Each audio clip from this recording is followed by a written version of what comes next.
Hello po sa inyong lahat. Ako ang inyong tagapaghatid ng balita mula sa aklat ng Psalms. At bago po tayo mag-umpisa ay manalangin muna po tayo at samahan niyo po ako. Our Father who art in heaven, hallowed be thy name, thy kingdom come, thy will be done on earth as it is in heaven. Give us this day our daily bread, and forgive us our trespasses as we forgive those who trespass against us. And lead us not into temptation, but deliver us from evil. For the thine is the kingdom and the power and the glory forever and ever. Amen.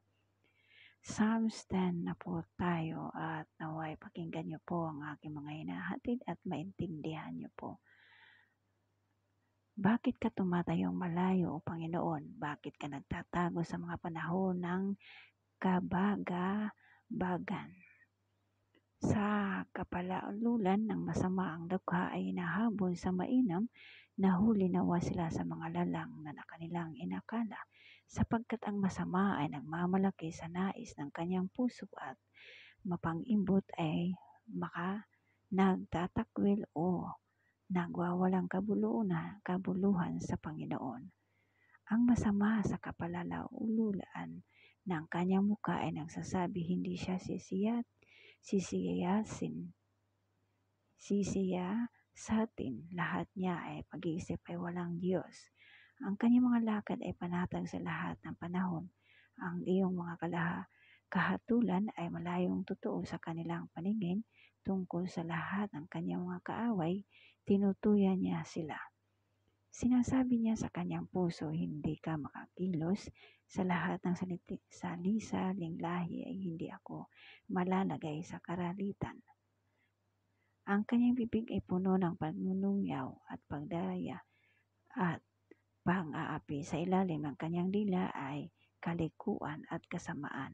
Siya'y nauupo sa mga pinakasulok sa dako ng mga nayon, sapagkat kubling dako ay pinapatay niya ang walang sala.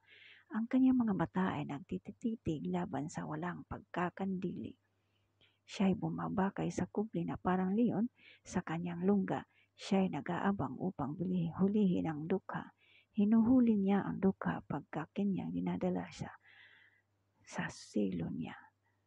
Siya'y naninibasib, siya'y nagpapakaliit at ang walang pagkakandili ay naghuhulog sa kanyang mga malakas. Sinasabi niya sa kanyang puso, ang Diyos ay makakalimot sa kanyang ikinahuli. Ang kanyang mukha hindi niya makikita kailanman.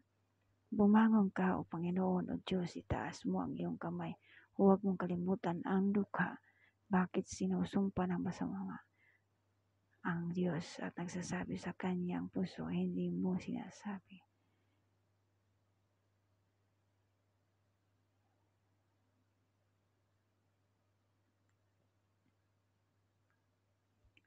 Sa kanyang puso, ang Diyos nakalimot ang kanyang kinubli, ang kanyang mukha, hindi niya makikilala kailanman.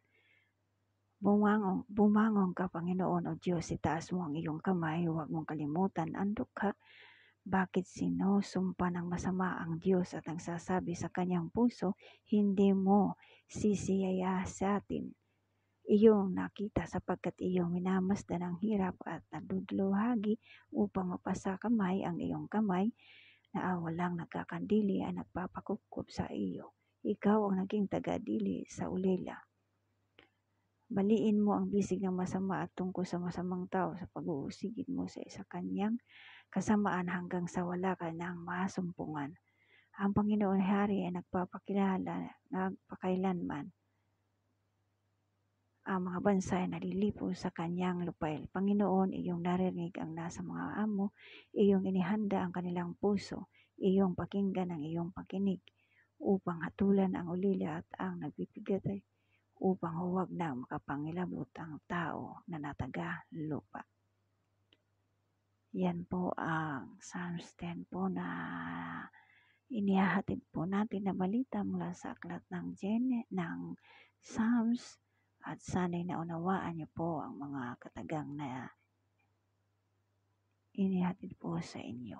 At salamat sa pagkikinig at hanggang dito na lang. Bukas na lang ulit ang ipagpatuloy natin sa Psalms 11. At sana'y naunawaan niyo po ang aking mga inihatid na balita mula sa aklat ng Psalms at pagpalain po kayo ng Panginoon. Amen. At magandang gabi po sa inyong lahat.